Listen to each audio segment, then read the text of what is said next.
Okay, I'm down in my basement again, so this is the pattern I'm gonna use today. I'm going to try to sew a zipper pouch, like a quarter or to half an inch longer than the zipper. Over the zipper, like so.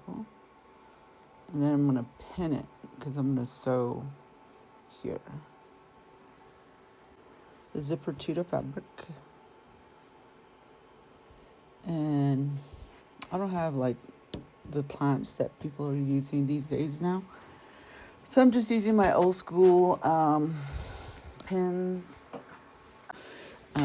This clamp is just something you use it to draw like a cord through a waistband or whatever like that. But I find that it's kind of useful for me, anyways, to keep this zipper portion square on the fabric edge.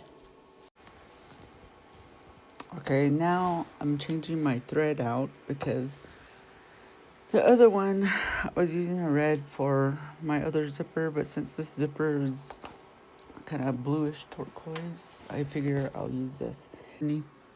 This metal bracket, this is the way the thread travels, and the sewing machine has a diagram.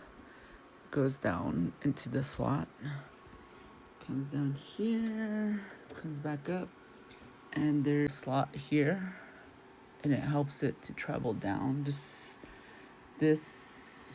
dial controls the tension of the thread, and then it'll come back down is when it comes all the way up and back down, and then you're going to put it behind. There's a slot right here, this flat metal piece. That's where your thread needs to go, underneath the block piece here. And your needle or your thread's going to go behind there, and it's going to help this thread stay controlled in line with the needle, the sewing needle. This is automatic. It'll come down, and you see like a little hook down here. That's where the thread would go to help you thread thread the needle. Usually I bypass this and I just kind of do a hit or miss until I get the thread to this hole in the needle. This is the presser foot. And you release it with this bracket right here. This is the all-purpose one. This is your zippered feet. And there's 2 slots for it. You can use this one or that one. I usually use that one. You can use it from here or on this side, depending on what you're trying to do. There's this bracket right here. This makes the presser foot go up and down.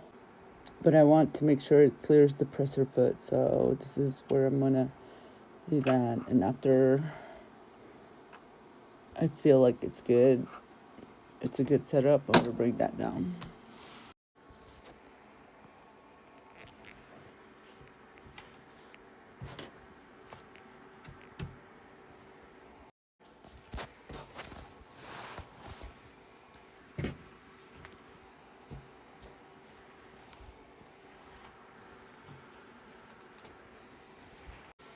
I used this type of scissor, pinking shears, I believe that's what it's called. And it gives you a zigzag cut. And this prevents frays at the edges of your fabric.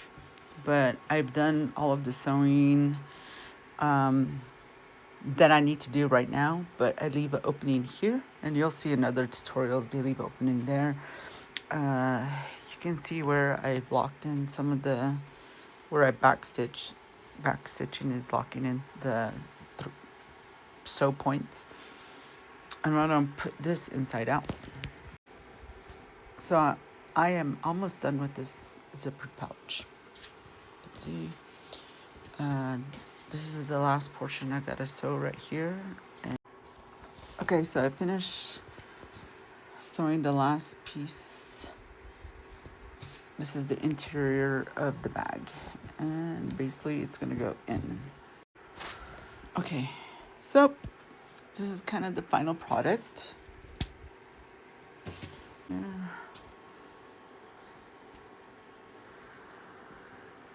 Like this hole right here, I'll just hand sew it myself, and then it'll be done. Okay, finally finished.